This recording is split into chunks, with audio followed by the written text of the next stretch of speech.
시간에 누가복음 2장 말씀을 통해서 예수님의 유년 시절에 대해서 잠시 우리가 살펴봤습니다. 그때는 예수님의 나이가 12살 되었던 때라는 것을 확인했습니다. 오늘 본문은 예수님께서 이제 본격적인 사역을 시작하기 바로 직전, 곧 공생애라는 그 시간을 보내기 직전에 세례 요한이 등장해서 활동했던 그 내용을 다루고 있는 말씀입니다. 우리는 예수님께서 30세쯤 공생애를 시작한 것으로 알고 있습니다. 그런데 흥미로운 것은 이 12살부터 30세까지의 기간까지는 성경에서 우리에게 아무런 이야기를 하고 있지 않다는 사실입니다. 그 대신에 오히려 예수님의 등장에 앞서서 반드시 등장하고 있는 인물이 있는데 그가 바로 세례 요한이라 하는 인물입니다. 세례 요한에 대한 이야기는 복음서에서 하나도 빠짐없이 언급하고 있는 인물입니다.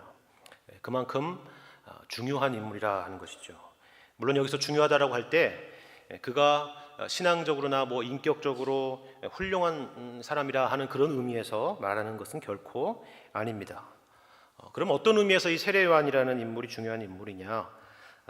복음서는 주로 우리가 알다시피 예수님의 사역과 또 그분의 말씀에 대해서 기록한 책입니다. 그러나 이것은 단지 예수님께서 활동하신 것이나 말씀하신 것에 대한 리포트가 아닙니다. 예수님은 하나님의 아들이시죠. 근데 하나님이신 그분이 이 땅의 역사를 뚫고 들어오신 것입니다. 복음서는 이러한 예수님의 등장에 대해서 어떤 의미가 있는가라는 것을 설명해야 하는 것입니다. 무엇보다 이러한 예수님의 등장이라는 것이 갑작스럽게 예상치 않게 정말 과거에 언급도 없이 갑자기 등장스러운 그런 것이었는가, 아니면 처음부터 하나님의 계획 가운데 그리고 약속 가운데 있었던 그 일의 성취인가 하는 것을 설명해야 합니다. 그렇지 않고서는 기독교 신앙이라는 것은 구약에 등장하는 하나님과는 아무런 관계가 없는 하나의 신흥 종교나 이단이 되어버리고 마는 것입니다.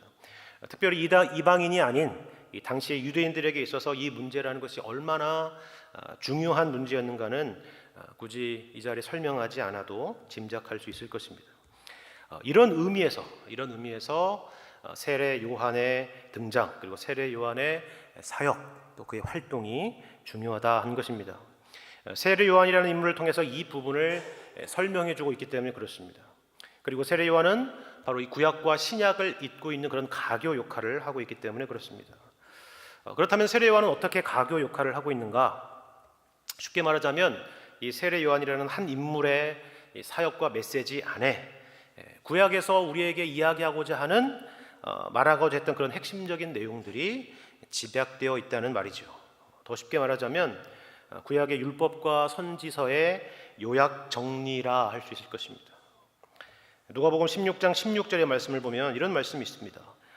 율법과 선지자는 요한의 때까지요, 그 후부터는 하나님의 나라의 복음이 전파되어 사람마다 그리로 침입하느니라 라고 말씀하고 있는데, 바로 이러한 의미에서 요한을 설명하고 있다는 것을 우리는 이 말씀을 통해서 보는 것입니다. 이런 의미에서 오늘 본문의 말씀을 우리가 주목해 봐야 됩니다. 단지 세례 요한의 어떤 개인의 됨됨이나 또 활동 그 자체에 우리의 시선을 빼앗겨서는 안 됩니다. 세례 요한은 낙타 털옷을 입고 메뚜기와 석청을 먹고 지냈다. 그래서 우리가 어떻게 세례 요한처럼 그렇게 살아볼 수 있을까 하는 것에 그 목적이 아니라는 사실을 다시 한번 강조해 드립니다. 구약의 율법과 선지자가 과연 무엇을 말하려고 했고, 그리고 그것이 어떻게 역사 가운데 그리스도 안에서 성취되었는가를 주목해서 보는 것이 세례 요한을 정확히 보는 그런 내용이라 하는 것이죠. 오늘 1절 말씀은 이렇게 시작하고 있습니다. 디베르 황제가 통치한 지 15해, 곧 본디오 빌라도가 유대의 총독으로, 그리고 헤롯이 갈릴리의 분봉왕으로, 그 동생 빌립이 이두레와 드라고니 지방의 분봉왕으로, 루사니아가 아벨레네의 분봉왕으로, 안나스와 가야바가 대제사장으로 있을 때에 하나님의 말씀이 빈들에서 사가랴의 아들 요한에게 임한지라 라고 말씀합니다. 누가만의 아주 독특한 그런 서술 방식이죠. 기독교 역사의 정말 중요한 순간마다 이 세상의 역사와 교차하고 비교해서 설명하고 있는 방식입니다. 우리는 이런 방식을 앞장에서도 우리가 살펴봤습니다. 예수님께서 태어나셨을 때 그때가 바로 언제였느냐? 그때는 바로 가이사 아구스토가 영을 내려서 천하에 호적하라 했던 그때였다라고 누가는 설명하고 있습니다. 그리고 오늘 세례 요한이 요단강 근처에서 회개의 세례를 베풀고 있을 때, 그리고 예수님이 세례 요한에게 세례를 받으시고 본격적인 사역을 시작하실 그때에도 바로 이러한 역사적인 배경을 설명해 주고 있습니다. 그것도 그냥 대충 설명하는 것이 아니고요, 아주 구체적으로 설명하고 있습니다.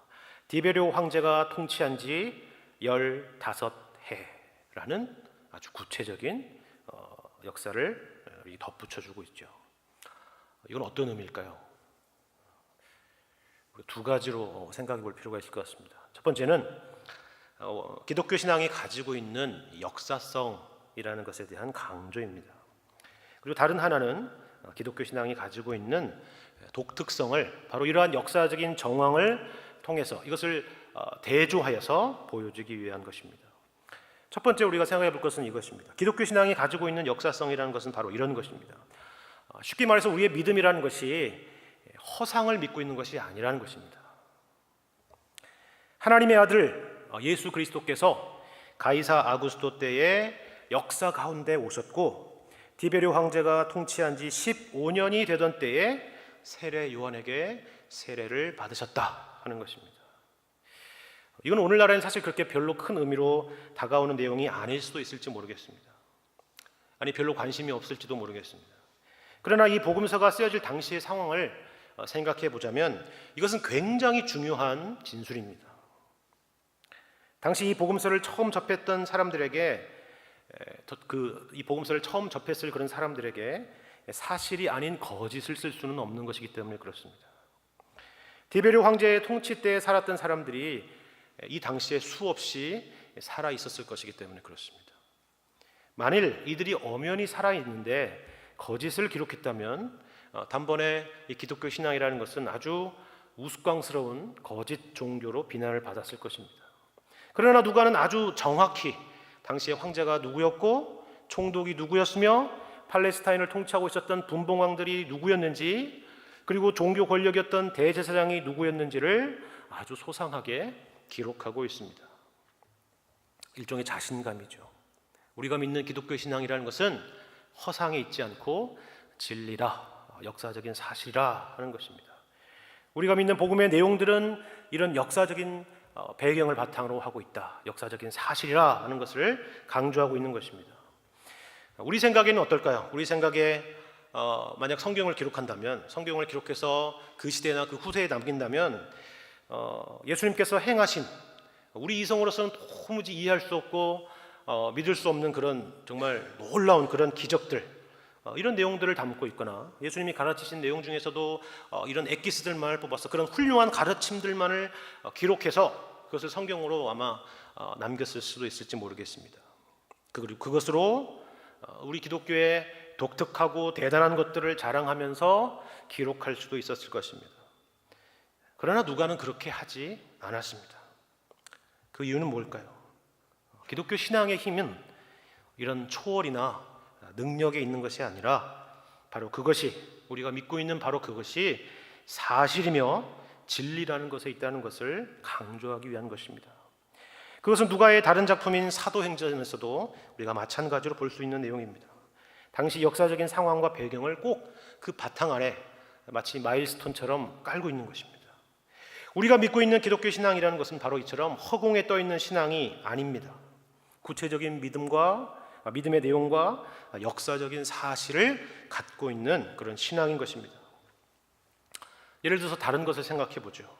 한국의 토속 신앙에서 이 정한수를 떠놓고 기도하던 기도의 대상은 누굴까요? 천지 신명이죠. 천지 신명이 누굽니까? 그들에게 치성을 드리고 간절함을 담아서 기도하던 그런 우리 조상들이 믿고 또 기도했던 그런 신입니다. 그런데 말씀드린 것처럼 천지 신명이 누구입니까? 언제 어디서 활동하던 그런 신입니까? 아는 사람이 없죠. 아니, 알지 못할 뿐만이 아니라 알 수도 없고 그리고 알 필요도 없습니다. 목적은 신이 아니라 내 소원이 이루어지는 것이기 때문에 그렇습니다. 우리의 신앙이 그와 같은 내용을 갖고 있지 않은지를 우리가 살펴봐야 할 것입니다. 그 얘기는 제가 무슨 세계사 시간에 도표를 그리고 공부하듯이 그렇게 신앙생활을 해야 된다라는 말씀이 아닙니다. 우리의 믿음이라는 것이 이러한 역사적인 사실에 기반하고 있다는 사실을 우리가 놓치지 말아야 한다라는 것입니다. 그런데 사실 우리는요, 이 사도신경을 암송할 때마다 이런 고백을 함께 드리고 있다는 것을 우리가 기억해야 합니다. 우리가 예배 때마다 함께 고백하고 오늘도 고백했던 바로 그 사도신경의 오늘 본문의 1절의 말씀과 같은 내용, 그런 고백을 담고 있기 때문에 그렇습니다. 우리는 예수님께서 고난받으시고 또 십자가에 못 박혀 죽으셨다는 것을 알고 또 믿습니다. 그러나 사도신경에는 여기에 한 가지를 더 덧붙이죠. 바로 본디오 빌라도에게 고난을 받았다 하는 것입니다. 이것은 예수님께서 고난을 받으시고 죽으신 이유가 본디오 빌라도 이 한 사람에게 있다는 이야기를 하려는 것이 아닙니다. 여기서 강조하고자 하는 것은 다시 말씀드리지만 기독교 신앙의 역사성입니다. 영어로 보자면 더욱 분명할 것입니다. 바이 본디오 빌라도가 아니라 언더 본디오 빌라도입니다. 다시 말해서 본디오 빌라도가 통치하던 때에 이러한 일이, 이러한 사실이, 이러한 역사적인 사실이 있었다라고 고백하는 것입니다. 이러한 기독교의 역사성을 우리가 놓친다면 우리의 신앙이라는 것은 뭔가 요란하고 거창하고 대단해 보이는 것만 집착해서 실상 중요한 신앙의 내용을 놓치는 그런 허공에 떠 있는 신앙이 될 수가 있는 것입니다. 예수님께서 역사 가운데 오시고 역사 가운데서 활동하셨다는 사실, 실제로 그러했다는 사실, 바로 기독교 신앙이 허공 위에 떠 있는 것이 아니라 분명한 역사성을 가지고 있다는 사실을 놓치지 않으시기를 바랍니다. 두 번째는 이것입니다. 이것은 바로 기독교 신앙이 가지고 있는 독특성을 드러내기 위한 대조로서 등장시키고 있다는 것입니다. 오늘 본문에서는 나타나 있지 않지만 마태복음에서는 세례 요한이 이러한 메시지로 등장을 합니다. 회개하라, 천국이 가까이 왔느니라. 회개하라, 하나님의 나라가 가까이 왔느니라. 하나님의 나라가 가까이 왔다. 새로운 나라가 드디어 왔다. 바로 이런 말이죠. 이 말이 얼마나 충격적이고 혁명적인 선언인지에 대해서는 사실 우리로서는 그 느낌을 충분히 짐작하기가 어렵습니다. 우리는 로마의 통치하에, 또 빌라도의 통치하에, 또 분봉왕들의 통치하에 있는 그런 억압되고 속박된 그런 상태에 있는 사람들이 아니기 때문에 그렇습니다. 우리는 자유국가에서 살고 있기 때문에 그렇습니다. 하지만 당시에 그 시대에 팔레스타인에 살고 있었던 유대인들에게는 이 선언이 얼마나 큰 메시지처럼 다가왔을까요? 다시 1, 2절의 말씀을 보자면 당시의 분위기가 얼마나 무거웠을지가 짐작이 됩니다. 말씀드린 것처럼 디베리오 황제, 빌라도 총독, 그리고 여러 분봉 왕들 모두 이방 통치자들입니다. 그렇다면 2절에 등장하는 이 안나스와 가야바는 또 어떻습니까? 이들은 이방인도 아니고 앞선 세속 권력자들과도 다른 그런 존재처럼 생각될 수 있기 때문에 그렇습니다. 하나님의 성전에서 봉사하는 그런 대제사장들이라고 말하고 있기 때문에 그렇죠. 그런데 이들 또한 우리가 생각하는 그런 경건한 대제사장과는 거리가 먼 사람들입니다. 로마가 유대인들을 통치하게 되면서 이 대제사장을 세우는 것을 이들의 정치적인 목적에 의해서 결정했다고 합니다. 그 인물 중에 하나가 바로 여기 등장하는 안나스라는 사람입니다. 안나스는 구레뇨 총독 때 임명됐던 대제사장이었습니다. 그런데 어떻게 된 일인지 무엇 때문인지는 알지 못하지만 후일에 그 후임 총독에 의해서 이 안나스 대제사장은 파면되었습니다. 그런데 그럼에도 불구하고 역시 이 안나스는 이 돈을 들여서 자기의 자식들과 그리고 자기 사위가 계속 이 대제사장직을 계승하도록 아주 고도의 정치수를 발휘했다고 합니다. 그 중에 본문의 가야바라는 인물이 바로 안나스의 사위이자 안나스의 뒤를 이은 대제사장입니다. 예수님이 잡히셔서 고난 당하셨을 당시의 대제사장이죠. 그러나 실세는 역시 그의 장인이었던 안나스였습니다. 본문에도 바로 그러한 힌트를 우리에게 보여주고 있어요. 재미있는 것은 여기 2절에 보면 안나스와 가야바가 대제사장으로 있을 때라고 말씀하죠. 안나스와 가야바가 대제사장으로 있을 때 좀 이상하죠. 왜냐하면 안나스와 가야바는 두 명이잖아요. 그러면 대제사장이라고 하지 않고 대제사장들이라고 해야 돼 맞는데 단수로 쓰였다라는 것입니다. 원문을 봐도 그것이 복수가 아니라 단수라는 것을 보여줍니다. 두 명인데 왜 단수냐? 왜 단수로 쓰였느냐라는 생각이 들 텐데 바로 여기에는 제가 방금 앞서 설명드린 그런 미묘한 역사적인 정황이 바로 담겨 있다는 것을 우리가 볼 수가 있는 것입니다. 여기에 등장하는 황제와 총독과 분봉왕 그리고 심지어 대제사장은 그 권위와 직책과 하는 일들이 다들 다르지만 결국 무력과 폭압과 정치와 술수로 권력을 차지했고 또 그 권력을 행사하고 있던 하나의 카테고리 안에 묶을 수 있는 그런 세상의 권력이라고 우리가 말할 수 있을 것입니다. 그런데요, 문제는 또 한편으로는 우리가 꿈꾸는 그 새로운 나라, 하나님의 나라라는 것도 외형적으로는 이러한 모습과 반대편에 있는 것처럼 보일 뿐이나 이러한 나라들과 동일한 그런 성격과 내용을 우리 또한 꿈꾸고 있다는 것을 우리는 감출 수 없을 것입니다. 예수님을 따르던 제자들도 마찬가지 생각을 가지고 있었고 거기에는 우리 또한 예외가 아닙니다. 예를 들어서 교회가 세상 앞에 어떤 목소리를 내고 싶을 때 우리가 생각하는 제일 쉬운 방법이라는 것은 우리도 세상 사람처럼 힘을 갖자 하는 것일 거죠. 우리도 크리스천 정치인들을 키우고 크리스천 재력가들을 키워서 이 세상에 어떤 영향을 끼쳐보자 하는 것이죠. 그래서 우리를 우습게 보는 사람들, 물론 더 거창하고 거룩한 말로 하나님의 영광을 가리우는 그런 자들을 이러한 힘을 빌어서 아니면 이런 돈도 없고 권력도 없다 그러면 쪽수로라도 미뤄보자는 생각을 우리는 갖게 되는 것입니다.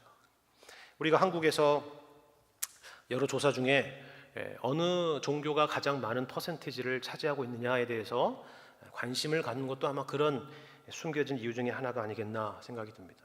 그럼 기독교가 1위다 그러면 뭔가 뿌듯하고 뭔가 장악한 것처럼 느껴지고 그렇지 않다 그러면 뭔가 위축되고 하는 그런 생각을 가지는 것도 바로 이런 생각들의 연장선이 아니겠나 하는 생각을 갖게 되는 것이죠.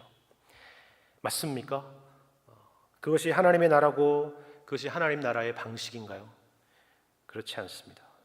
우리가 잘 아는 고린도전서 1장에서는 이렇게 우리에게 도리어 말씀하고 있습니다. 형제들아 너희를 부르심을 보라. 육체를 따라 지혜로운 자가 많지 아니하며 능한 자가 많지 아니하며 문벌 좋은 자가 많지 아니하도다. 그러나 하나님께서 세상에 미련한 것들을 택하사 지혜 있는 자들을 부끄럽게 하려 하시고 세상에 약한 것들을 택하사 강한 것들을 부끄럽게 하려 하시며 하나님께서 세상에 천한 것들과 멸시받는 것들과 없는 것들을 택하사 있는 것들을 폐하려 하신다라고 하셨습니다. 하나님은 우리를 택하시는 방식부터 그리고 우리를 세상 앞에 세우는 방식과 그 목적까지 우리의 생각과는 전혀 다르다는 것을 우리에게 가르쳐 주는 것입니다. 그렇다면 하나님의 나라는 어떻게 세워집니까? 그리고 누가 그 하나님 나라의 백성이 됩니까? 2절의 하반절을 보니까 이렇게 말씀합니다.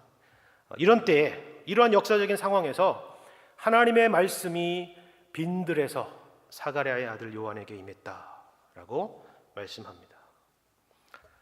여기서 하나님의 말씀이란 바로 앞서 말씀드린 하나님의 나라에 대한 것일 겁니다. 그런데 이 나라에 대한 말씀이 빈들에서 임했고 빈들에서 선포되었다라고 말하죠. 이것은 놀라운 말씀입니다. 그 누구의 나라도 아니고 하나님의 나라입니다. 그분은 온 우주와 만물의 창조주이시고 주관자이십니다. 그러나 그 나라에 대한 그 어마어마하고 엄청나고 놀라운 그 나라에 대한 말씀이 빈들에서 임했고 빈들에서 선포되었다라는 것입니다. 로마의 심장부도 아니고 총독의 관저도 아니고 하나님의 성전이 있는 예루살렘도 아니라 빈들에서 임했다라는 것입니다. 이건 어떤 의미일까요? 물론 이것은 1차적으로 하나님 나라는 앞서 보았던 그러한 것들에 기대고 의지하는 그런 나라가 아니라는 것입니다. 이런 것들을 자원으로 삼고 기반으로 삼아서 세워지는 나라가 아니라는 것입니다. 또한 그런 차원의 나라도 아니라 하는 것이죠. 그러면 또 다른 의미는 어떤 것입니까? 물론 여기서 빈들 혹은 광야라는 것은 어떤 장소적인 개념만은 아닐 것입니다. 빈들에서 임했다 그랬는데 실제로 이어서 3절에서 보니까 요한이 요단강 부근 각처에 와서 죄사함을 받게 하는 회개 세례를 전파했다라고 말씀하고 있기 때문에 그렇습니다. 빈들이라는 곳이 단지 요한이 활동했던 어떤 특정한 물리적 의미의 장소였다 그러면 이런 상반된 표현은 사실 불필요했을 것입니다. 빈들이라는 것은 그럼 뭐냐? 빈들이라는 것은 말 그대로 아무것도 없는, 생명이 없는 그런 황량한 광야를 의미합니다. 그런데 여기서 하나님의 말씀이 임했다라고 말하죠. 바로 우리는 이것을 주목해 보아야 하는 것입니다. 무엇이 연상됩니까? 빈들에서, 광야에서, 황량한 곳에서 하나님의 말씀이 임했다. 창세기 1장 말씀이 연상이 됩니다. 말씀으로 무에서 유를 만드신 하나님의 창조 사역이 연상이 됩니다. 빛이 있으라 해서 빛이 있었고 온 우주 만물을 오직 하나님 홀로 만드신 그 사건이 우리는 떠오르게 됩니다. 하나님의 창조는 우리가 다 알다시피 어떤 것을 가지고 어떤 것을 재료 삼아서 만든 사역이 아닙니다. 인간의 모든 창작이나 제작은 항상 무엇을 가지고 만든 사역이지만 하나님의 창조는 전혀 성질이 다르다 하는 것입니다. 우리가 잘 아는 유명한 표현이 있죠. 엑스 니힐로라는 것입니다. 무로부터라는 것입니다. 아무것도 없는 것에서 새로운 것을 만드시는 것입니다. 하나님의 구원 그리고 우리를 부르시는 하나님의 부르심이라는 것은 이와 같은 것입니다. 우리에게 구원받을 만한 어떤 조건이나 자격이나 근거가 없습니다. 도리어 우리는 죄인이고 또 하나님의 원수된 자들입니다. 우리에게서 어떤 선한 것도 있지 않습니다. 그러나 이러한 우리를 부르시고 구원에 초청하시고 있습니다.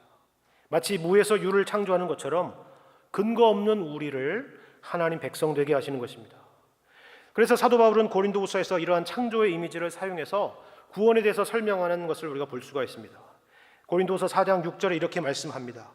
어두운 데에 빛이 비치라 말씀하셨던 그 하나님께서 예수 그리스도의 얼굴에 있는 하나님의 영광을 아는 빛을 우리 마음에 비추셨느니라. 우리가 여기서 명심할 것은 바로 이것이죠. 하나님은 우리를 사용하시기 위해서 쓸모있는 사람들을 부르시는 것이 아니라 하는 사실입니다. 도리어 그 반대라는 사실입니다. 우리 생각에는 교회에 정말 재력가 한 사람쯤은 있었으면 좋겠다라는 생각을 하죠. 얼마나 많은 주님의 일들을 할 수가 있겠습니까? 갑자기 그런 사람이 은혜를 받는다면 번듯하고 대단한 교회 건물 하나도 이분 한 분의 헌금으로 지어낼 수도 있을 것입니다. 혹은 정치인들이나 프로 선수들이나 인기 연예인들이 저희 교회를 다닌다면 얼마나 좋겠습니까? 굳이 전도하러 안 다녀도 사람들이 이 사람들이라도 보려고 이 사람들 보고 싶어서라도 교회에 왔다가 그런 상황에서 예수님의 말씀을 듣고 하나님의 말씀을 듣고 예수님을 믿게 되는 일이 생긴다면 그것은 우리도 좋고 또 그분들도 좋은 것 아니겠습니까? 아니면 또 다른 사람도 아니고 내가 그런 사람이면 얼마나 좋겠습니까? 내 욕심 채우겠다는 것이 아니라 하나님을 위해서 교회를 위해서 그렇게 하겠다는데 현실은 하나님께서 그런 우리의 소원을 잘 안 들어주시는 것 같습니다. 도리어 우리의 현실 가운데서 우리는 그 반대를 경험하곤 합니다. 사방에서 우겨쌈을 당하고 답답한 일을 당하고 박해를 받고 거꾸로뜨림을 당합니다. 도움은커녕 뭔가 자꾸 퇴보하고 있는 것 같고 이렇게 해서 도대체 어떻게 하나님 앞에 설 수 있을까 하는 그런 생각마저 드는 것이 현실입니다. 이런 생각이 들 때마다 이런 마음이 들 때마다 그리고 오늘 말씀을 생각해 보시기 바랍니다. 바로 빈들에서 하나님의 말씀이 임했다 하는 것입니다. 우리는 빈들입니다. 선한 것을 만들어낼 수 없는 존재들입니다. 그러므로 우리가 하나님 나라를 만드는 것이 아니라 하나님이 우리를 그 나라에 초청하고 계시다는 사실을 기억하셔야 하는 것입니다. 어떻게 초청합니까? 3절의 말씀과 같이 빈들에서 하나님께서 세례 요한을 통하여 초청하는 초청장의 내용이 있습니다. 그 초청장의 내용은 바로 회개입니다. 물론 여기서 오해하지 말 것은 바로 이것입니다. 제가 지난번에도 말씀드렸다시피 우리가 하는 회개의 어떤 행위가 하나님 나라의 백성이 되는 어떤 수단이 된다는 말씀으로 드리는 것이 아닙니다. 기본적으로 회개라는 단어와 이 수단이라는 단어는 사실 어울리지 않는 단어죠. 회개라는 것은 어떤 행위이기에 앞서서 우리가 하나님 앞에서 광야와 같고 빈들과 같은 존재임을 인정하는 것입니다. 이사야 선지자의 고백처럼 하나님 앞에서의 우리의 것이란 더러운 옷과 같은 것임을 인정하는 것입니다. 여기에는 예외가 없습니다. 심지어 회개를 촉구하는 이 세례 요한조차 예외가 될 수 없다는 것을 우리에게 가르쳐 줍니다. 누가는 이사야의 말씀을 인용하여 세례 요한을 가리켜 광야에서 외치는 소리라라고 말합니다. 세례 요한이라는 한 인물이나 한 인격은 없고 소리, 곧 하나님의 말씀만 남는 것입니다. 그 또한 세례 요한 또한 그 말씀, 곧 회개에 대하여 촉구하는 그 말씀을 들어야 할 존재로 설명되고 있는 것입니다. 그런데 이러한 세례 요한의 회개에 대한 외침이 당시 유대인들에게 큰 반향을 일으켰던 것 같습니다. 마태복음에는 그래서 심지어는 어떻게까지 말하고 있냐면 예루살렘과 온 유대와 요단강 사방에서 다 그에게 나와 자기들의 죄를 자복하고 요단강에서 그에게 세례를 받았다라고 말씀하고 있습니다. 그런데 이 중에는 많은 바리새인들과 사두개인들도 있었습니다. 그들 또한 과연 이 요한의 세례를 받으러 온 것인지에 대해서는 알 수 없지만 아마 정황상 이 광경을 지켜보기 위해서 온 것이 아니었겠나라는 생각을 해봅니다. 그런데 오늘 본문에는 마태복음 말씀처럼 이 바리새인이나 사두개인으로 특정하지 않고 마치 그곳에 모인 모든 사람들, 심지어는 진정으로 이렇게 가난한 마음과 갈급한 마음과 겸비한 마음을 가지고 나온 그 사람들까지 함께 마치 묶어서 꾸짖는 것처럼 보이는 말씀을 볼 수가 있습니다. 7절 말씀이 바로 그렇습니다. 요한이 세례 받으러 나오는 무리에게 이르되 독사의 자식들아 누가 너희에게 일러 장차올 진노를 피하라 하더냐. 누구에게 그랬다고요? 세례 받으러 나오는 무리에게 그랬다라고 말합니다. 마태복음 말씀처럼 바리새인이나 사두개인으로 특정하지 않고 세례 받으러 나오는 무리에게 이런 험악한 말을 했다 하는 것이죠. 이게 무슨 의미일까요? 바리새인이나 사두개인에게 했던 경고를 모두에게, 모든 사람에게 적용시키는 것입니다. 우리도 보통 성경을 조금 아는 분들은 바리새인이나 사두개인이 성경에 등장하면 벌써 선입견을 가지게 마련이죠. 그래서 자기는 마치 이들과는 다른 편이고 본래부터 예수님 편이었고 본래부터 이들과는 다른 존재인 것처럼 생각하는 것이죠. 그러나 누가는 이런 말씀을 통해서 이 말씀을 통해서 우리에게도 누구든지 바로 이러한 바리새인과 사두개인과 같은 요소가 있다는 것을 그리고 있을 수 있다는 것을 지적해 주는 것입니다. 세례를 받으러 나오는 무리에게 했던 지적이라는 것을 다시 한번 떠올려 보시기 바랍니다. 왜 그럴까요? 왜 그랬을까요? 세례라는 회개인데 이런 세례라는 행위 혹은 회개라는 어떤 종교적인 행위들이 우리의 구원을 담보할 수 있으라는 생각을 버리라 하는 것입니다. 그러한 태도는 바리새인의 자세와 조금도 다르지 않다 하는 것입니다. 몇 시간을 회개하고 얼마나 간절히 내가 마음을 다해서 회개했는가 하는 그런 종교적인 행위들로 스스로 만족을 가지며 카타르시스를 느끼며 하나님의 백성임을 확인하며 그렇게 자처하는 그런 어리석음에 빠지지 말라 하는 것입니다. 그렇다면 참된 회개란 무엇이냐? 세례를 받으러 나오는 무리를 바리새인이니 사두개인이니 하면서 특정하지는 않았지만 이들을 가리킨 공통적인 표현이 하나 있습니다. 그것은 바로 독사의 자식들이라 하는 것입니다. 이건 그저 그 시대에 있었던 무슨 욕이나 험한 말이 아닙니다. 독사, 곧 뱀이란 사탄을 상징하죠. 사단의 자식들이라 하는 것입니다. 하나님의 뜻과 반대되는 그런 내용들을 말하는 것입니다. 예수님은 요한복음 8장에서 바리새인들을 가리켜서 너희는 너희 아비 마귀에게서 났으니 너희 아비의 욕심대로 너희도 행하고자 한다라고 우리의 본질을 가르쳐 주셨습니다. 이것은 분명 혹독한 표현입니다. 절대 가벼운 표현이 아니죠. 그러나 이것은 우리를 그만큼 일깨우려는 표현입니다. 이러한 의미에서 회개의 요청이라는 것은 우리를 정죄하는 부정적인 의미가 아닌 것입니다. 여러분, 죽을 병이 걸린 환자에게 의사가 죽을 병이라 라고 말하지 않고 그저 괜찮습니다 라고 말하는 의사라면 그것은 의사라고 말할 수 없을 것입니다. 이 사람이 곧 죽을 병에 걸려서 죽게 되었는데 연고나 발라주고 밴디지나 붙여준다면 그것은 참된 의사라 말할 수 없을 것입니다. 바로 그와 같은 것입니다. 우리의 죄의 심각성을 알리는 것입니다. 9절의 말씀처럼 이미 도끼가 나무 뿌리에 놓였으니 좋은 열매 맺지 아니하는 나무마다 찍혀 불에 던져리라 하는 것과 같은 것입니다. 이미 도끼가 나무 뿌리에 놓였다는 것입니다. 그렇다면 왜 의사가 그렇게 진단합니까? 죽으라는 것인가요? 그렇지 않습니다. 죽으라는 것이 아니라 치료하기 위한 것입니다. 우리에게 회개를 요청하는 이유가 바로 거기에 있습니다. 세례 요한은 이러한 이유로 저들의 회개에 대한 오해를 풀기 위해서 한 걸음 더 들어가 말씀합니다. 그것은 바로 회개에 합당한 열매를 맺어야 한다는 것입니다. 단순히 회개의 세례를 받고 회개를 하는 것으로 그치는 것이 아니라 회개에 합당한 열매를 맺어야 된다라고 가르쳐주고 있습니다. 그 내용이란 바로 10절부터 14절까지의 말씀입니다.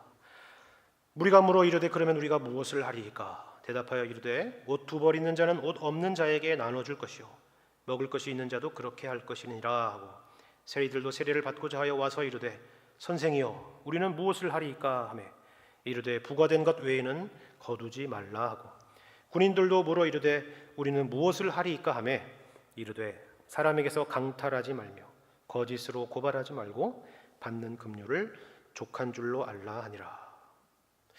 그런데요, 우리가 여기까지 보면 그렇구나, 회개라는 것은 이와 같은 구체적인 회개에 합당한 열매를 맺는 것까지 있어야 하는구나, 잘 알겠습니다. 그렇죠? 그래서 다짐하고 결심을 하고 그렇게 살아가야지 라고 생각할지 모르겠습니다.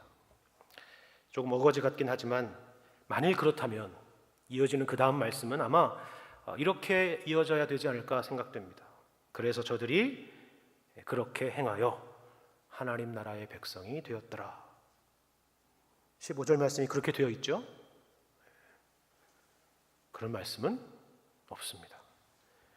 도리어 15절에 이런 말씀이 있습니다. 백성들이 바라고 기다렸다 라는 말씀이 이어집니다. 회개하라, 그리고 그 회개에 합당한 열매를 맺으라, 그리고 끝이 아니라는 것입니다.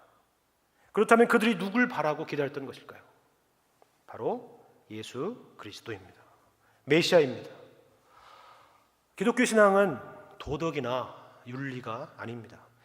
기독교 신앙은 비도덕이나 비윤리다 이런 말씀을 하려는 것이 아닙니다. 그것을 넘어서는 것입니다. 신앙의 목적이 우리로 하여금 바른 사람을 만들고 도덕적인 사람 그리고 훌륭한 사람을 만드는 것에 목적이 있는 것이 아닙니다. 바로 예수 그리스도를 믿고 예수 그리스도를 바라보며 예수 그리스도를 의지하려는 사람을 만들려는 것입니다. 정직한 신앙생활을 하는 사람들이라면 인생을 살아가면서 바라고 의지할 것은 오직 예수 그리스도 한 분뿐이라는 것을 깨닫게 될 것입니다.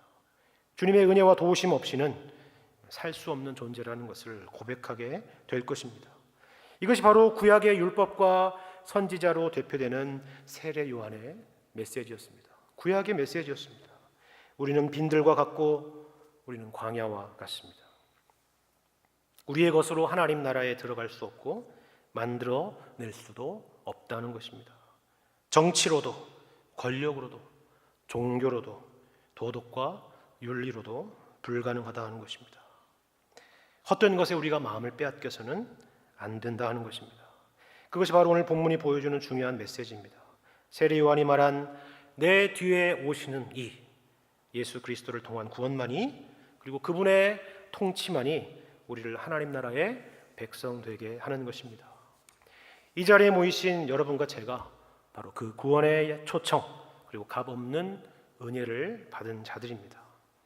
하나님이 능히 돌들로도 아브라함의 자손이 되게 할 수 있다라는 말씀은 우리의 교만한 생각을 꺾는 그런 표현이기도 하지만 동시에 우리에게 소망을 주는 말씀이기도 합니다. 빈들 같고 광야 같고 돌들 같은 우리를 아브라함의 자손, 하나님의 백성과 자녀 되게 하셨기 때문입니다. 헛된 것에 우리의 마음을 빼앗기지 말고 세월 지나갈수록 우리의 왕이시오 우리의 구원자이신 주님만을 믿고 의지하여 그분의 통치를 날마다 사모하시는 여러분과 제가 되기를 주님의 이름으로 간절히 축원합니다. 함께 기도하겠습니다.